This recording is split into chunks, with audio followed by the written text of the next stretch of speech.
Welcome Veggie channel viewers, my name is Nancy. My name is Bettina and we are co-founders of the association Sfizi di Natura, where we promote an animal-free, cruelty-free vegan lifestyle. Today we're going to show you a delicious recipe. It's a vegan panettone and we have the expert here. Now Bettina, I love panettone, but since I became a vegan I can't eat them anymore. Help. Okay, so I've just come up lately with a really good, tasty recipe. I'm going to show you if you'd like to. Can't wait, let's get started. Okay, let's get started. So the first ingredient is 500 grams of white flour. I just took a soft wheat Like at a a zero. zero. Okay. No, I took a zero. Zero is enough. Now we'll add 300 grams of manitoba flour. That's perfect. Then we'll add 50 grams of cornstarch. The cornstarch is going to bind all the ingredients and to make it hold the shape better. Really? Okay. The same applies to the manitoba flour. It's a special flour that's typically used for brioche or croissants. So you know that texture, it's very airy and stuff like that. Yeah. So we're going to add 300 grams of brown sugar. You choose how sweet you want your panettone. I don't like it too sweet. This is 300 grams, gives you a medium sweet panettone. Okay, that's perfect. So if you're not too attached to looks, you use the darkest kind of sugar, the tastiest. It will also influence, of course, the taste. It will predominate. Now we add a tiny bit of salt. And you use unrefined sea salt. That's correct. You take a large pinch. Healthier. We're going to use some vanilla. Now this is pure vanilla seeds. Yes. If you like the yellow color because it makes it look richer, we can add just a pinch of turmeric. So just a little pinch. Like maybe a quarter teaspoon. Yeah, it's very little that we need. We're going to use a lemon and an orange that you're going to grate. Okay. I'm going to start mixing all the dry ingredients.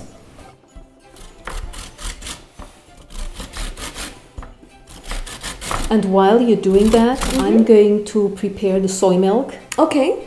Warm it up. Great. I'd like you to try and see the temperature. Okay.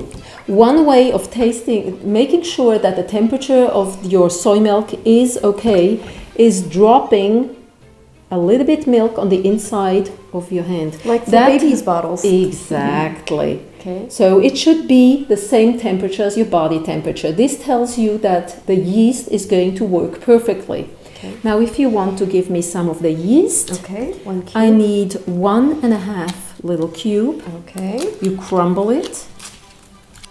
Now what happens if the milk is too warm or too cold?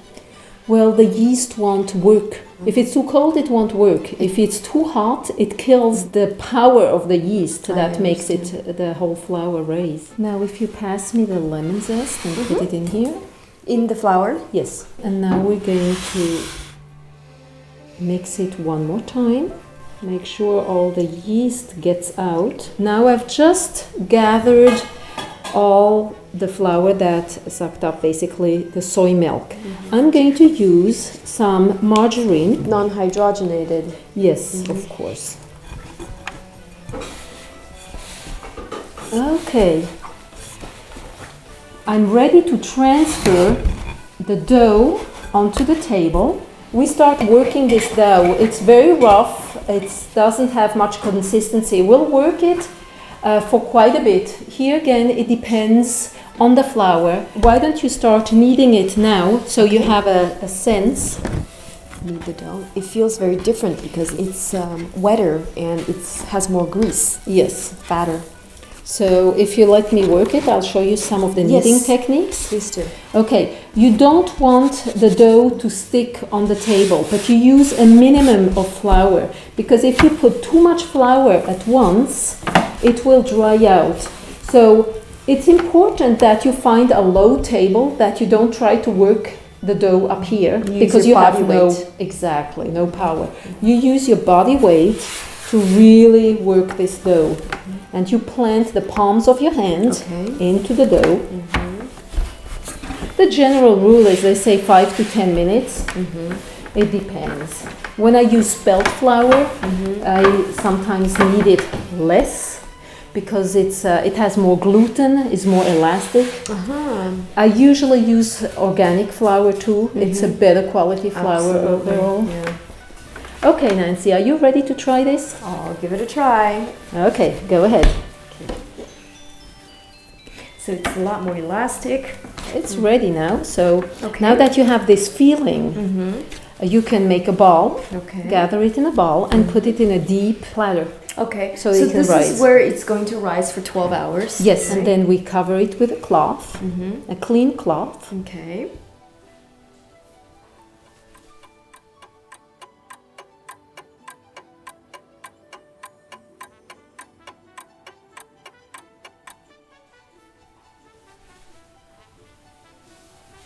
Okay, so here's our panettone.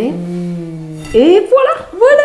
We Wow, take it's our gotten damp big. cloth off. It rose overnight. Wow, it's gotten big. Yes, it did. I would say it doubled or tripled its size. With the manitoba flour, it really keeps its shape. Okay. It doesn't collapse on itself like some other breads would. And look, it's taken on a nice golden hue. Yes, it's beautiful. So our next step now is I'm going to rework that, but first we need to get the raisins going. We're going to integrate raisins. Some people add candied fruit as well, or they add pieces of chocolate, dark chocolate. So you can vary. I like the ones with raisins best. So what we need to do is you squeeze the raisins as dry as possible. And you can put it on flour. We don't want wet dripping raisins in the middle of our flour. And bear in mind when you add the raisins or candied fruit or chocolate, it will make your panettone sweeter. Here again, make sure at this point not to have too much flour on your table. The dough was just right.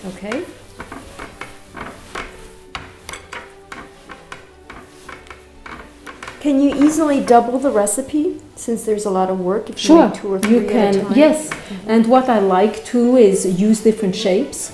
I wouldn't advise you to take the biggest shape possible because let's face it, it doesn't have any eggs in it. So the structure may be a little bit strong. So we really want it not to be too big, the shape. And I'm going to show you the ones I'm going to use later. So I'm mixing the raisins so that they're coated with flour. Okay, that's good enough. Just now take the excess flour off.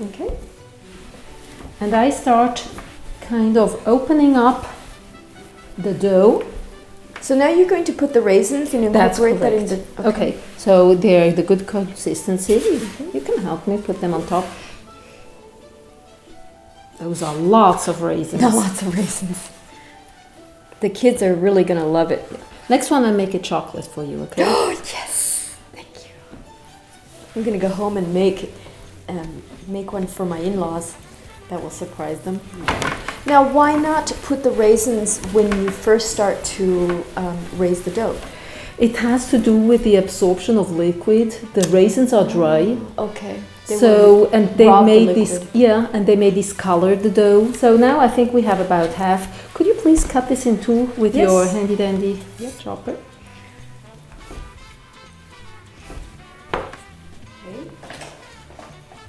One for you and one for me. That's wonderful. Okay, so now that we've cut it, you see it's a little bit wet. So if it were to stick, use the spare flour that we have on the table. We need to roll it well. Try to make it so the raisins are a little bit everywhere. Then form a ball and deposit it in your shape. Understood. And you want to make sure when you fold it in two that the top doesn't have too many raisins because the raisins tend to dry up or even burn. You see, this one is about good. So I make a nice clean shape at the top. Deposit it in the... If everything goes well, and it should, it's going to grow above the rim. And form like a little mushroom. Got it. Okay. Like a chef's hat. A chef's hat, yeah. So what we're going to do is, because this is not risen yet, this flour, we're putting it directly on the grate that we are later going to put in the oven. So we don't need to fiddle with this. Yeah, exactly, the raisins. So we put it like here. Is this okay? Yes.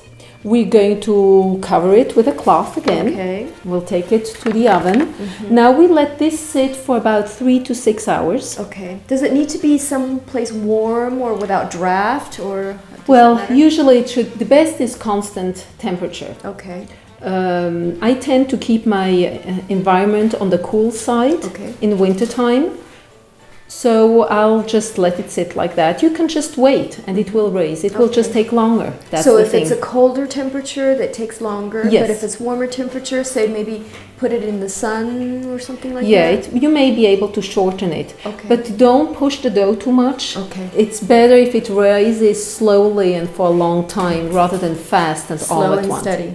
Slow and Like steady. life. Okay. Okay. So here we are ready. We're going to take that to the kitchen. In 3 or 4 hours, we're going to put the oven on. Okay. We're going to preheat the oven for 10-15 minutes or until it reaches 150 degrees Celsius. What I would suggest is that you put this grate at the very bottom of the oven because it will rise. And it tends to burn because it will grow. So it needs to be the very last position, lowest position. Then what you can also do is cover it with an aluminum foil so that it won't burn. Basically, we take it out and try it. We put a little bit of soy milk. Is that what gives it the glaze? Yes. Just straight soy milk with nothing else? Yes. Okay.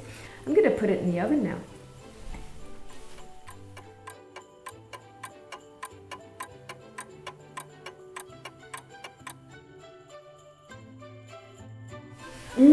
I smell the perfume. Here it is. What happened to the other one? Well, the kids ate it. Oh, those rascals.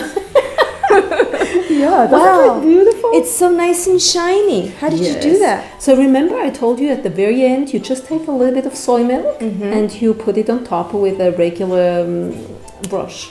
At the very end? Yes. Only at the very end? Yes, and very little, and then it dries up and gives you this beautiful glaze. Oh my God, I can't wait to try it. Okay, here it is. We're going to enjoy our panettone, and we thank you for being with us on Veggie Channel. See you next time. Bye. Bye-bye.